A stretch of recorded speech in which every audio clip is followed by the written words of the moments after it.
پڑھ ہونے کا میں پورا فائدہ اٹھانے کی کوشش کرتی تھی۔ اماں تو چاہتی تھی ہم دونوں بہن بھائی ان کے خاندان کی طرح خوب پڑھ لکھ جائیں، مگر آخر ہم پر کچھ اثر اپنے خاندان کا بھی تو ہونا تھا۔ یہی وجہ تھی۔ بھائی تو اچھے جا رہے تھے، انہوں نے اپنے گاؤں برج کلاں سے پرائمری کیا، پھر مڈل گنڈا اسکول سے کیا، کیونکہ ہمارے گاؤں میں صرف پرائمری تک ہی اسکول تھا، اور میٹرک انہوں نے قصور کے ہائی اسکول سے فرسٹ ڈویژن میں پاس کیا۔ تو ابا نے ان کو اور چچا نے فیروز کو لاہور کالج ڈاکٹری پاس کرنے کے لیے بھیج دیا، جہاں وہ دونوں ہاسٹل میں رہتے تھے اور چھٹی کے دنوں میں کالج سے آیا کرتے تھے۔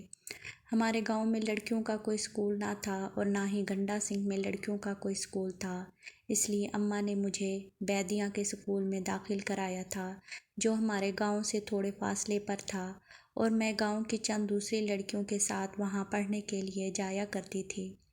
مگر مجھے پڑھنے کا بالکل بھی شوق نہ تھا۔ وجہ بچپن کی منگنی تھی۔ ہوش سنبھالتے ہی جب مجھے اپنی منگنی شدہ ہونے کا پتہ چلا، بس تب سے میرا دل ہی پڑھائی سے اچاٹ ہو گیا تھا، ورنہ پہلے تو جیسے تیسے پڑھنے کی کوشش کرتی ہی تھی۔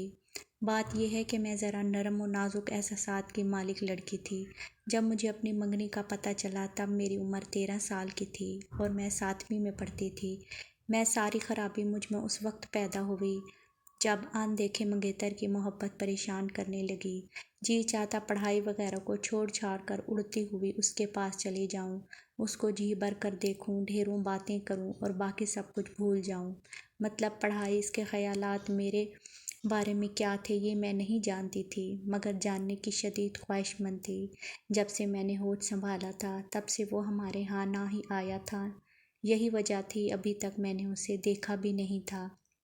ایاز چونکہ اپنے ماں باپ کے اکلوتے بیٹے تھے اور 3 بھائیوں کے لاڈلے بھائی تھے، اس لیے ان کی تعلیم اور تربیت پر بھی خوب توجہ دی جا رہی تھی کہ ماموں خالد تعلیم کے بارے میں بہت سخت تھے۔ یہی وجہ تھی کہ اکلوتا ہونے کے باوجود انہوں نے 5ویں پاس کرتے ہی ایاز کو کیڈٹ کالج حسن آباد بھیج دیا تھا، جہاں سے وہ بس مخصوص دنوں میں ہی گھر والوں سے ملنے آیا کرتے تھے، اور ایسے میں کبھی انہیں یہ توفیق نہ ہوئی کہ ہمارے ہاں کا بھی ایک چکر لگا لیتے۔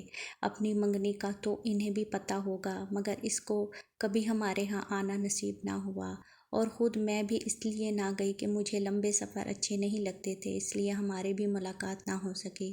مگر اس کی دونوں چھوٹی بہنیں میری بہت اچھی سہیلیاں تھیں، وہ اکثر ہمارے گھر رہنے آیا کرتی تھی اور میں ان کو اپنے دل کا حال جی بھر کر سنایا کرتی تھی۔ مجھے تو ایاز کی باتیں کرنا اور سننا بہت اچھا لگتا تھا۔ میں اماں کے سامنے بیٹھ کر ان سب کا ذکر چھیڑ دیتی، پھر اماں تو شروع ہی ہو جاتی۔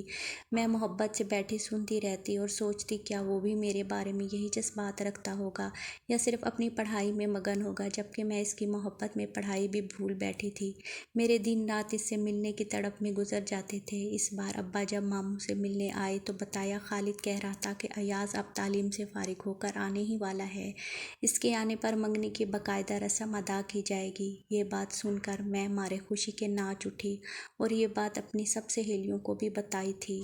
غرض یہ کہ اب مجھے دن رات ایاز کا ہی خیال رہتا تھا۔ میں سوچ کاش وہ بھی اچانک آ جائے تو میں اماں سے چھپ کر ایاز سے بہت ساری باتیں کروں گی اور یہ بھی پوچھوں گی کہ وہ اب تک ہمارے ہاں آیا کیوں نہیں۔ اپنے فائنل امتحان سے فارغ ہو کر پرویز بھائی جان واپس آئے تو میں بہت خوش تھی کہ اب ہاؤس جاب شروع ہونے تک وہ فارغ ہی تھے، اور جب وہ فارغ ہوتے تھے تو اکثر مجھے اپنی موٹر بائیک پر شہر قصور کی سیر کے لیے لے جاتے تھے۔ لیکن اب کے بھائی جان آئے تو آتے ہی کہا، ماں آپ کو اطلاع کرنے آیا ہوں، کچھ دنوں کے لیے ماموں کے ہاں جا رہا ہوں، اور اس وقت وہ ضروری تیاری کر کے چلے گئے، اور میں جو یہ سوچ کر بیٹھی تھی کہ اب خوب سیر کروں گی، ان کے جاتے ہی منہ بسور کر بیٹھ گئی۔ موڈ آف تھا، آف کیے بیٹھی ہی تھی کہ اچانک میرے چچا کی بیٹی، میری ہونے والی بھابھی چلی آئی۔ اس کو دیکھتے ہی میرا موڈ خود بخود درست ہو گیا، کیونکہ عذرا میری کزن اور ہونے والی بھابھی ہی نہیں تھی، بہت پیاری اور رازدار سہیلی بھی تھی۔ میں اپنے دل کی ہر بات بلا جھجک اسے بتا دیا کرتی تھی، اور عذرا بھی ہر بات مجھ سے کر لیا کرتی تھی۔ عذرا جب بھی ہمارے گھر آتی ہم سب لڑکیاں مل کر نہر پر چلی جایا کرتی تھی۔ ہمارا گاؤں برج کلاں بہت پیارا تھا، یا پھر ہمیں ہی ایسا ہی لگتا تھا۔ در حقیقت میں بہت خوبصورت جگہ پر، اونچائی والی جگہ پر گھر تھے اور نشیب میں باغوں کے لامتناہی سلسلے اور نہر تھی۔ ان کی وجہ سے ہمارے گاؤں کا موسم بہت سہانا رہتا تھا۔ درختوں پر ایک پھل جاتا تھا تو دوسرا آ جاتا تھا۔ باغات میں ہر وقت کام کرنے والے مرد، عورتیں، بچوں کی وجہ سے رونق لگی رہتی تھی۔ خاص کر جب آلوچے کے سفید سفید پھول کھلتے تو فضا میں ایک بھینی سی مہک پھیل جاتی تھی۔ ایسے میں ہم سب سہیلیاں باغوں کی سیر کو نکل پڑتی تھیں۔ کیا بات ہے، مرغی کی طرح منہ پھلائے بیٹھی ہو؟ عذرا نے میرے سامنے بیٹھتے ہوئے ہنس کر پوچھا، جیسے وہ میرے منہ پھلانے کی وجہ جانتی ہو سکتا ہے فیروز بھائی کو پرویز بھائی نے بتا دیا ہو کہ وہ لائل پور فیصل آباد جا رہے ہیں، کیونکہ دونوں ایک ہی کالج میں پڑھ رہے تھے اور ایک ساتھ ہی فارغ ہو کر آئے تھے۔ ارے بولتی کیوں نہیں؟ کیا مجھ سے بھی ناراض ہو؟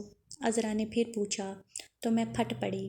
وہ تمہارا کچھ لگتا ہے سیر کروائے بغیر ہی چلا گیا ہے ماموں لوگوں کے ہاں۔ وہ تمہارا بھی تو کچھ لگتا ہے، عذرا نے ہنستے ہوئے کہا۔ میں چپ رہی تو اس نے پھر کہا،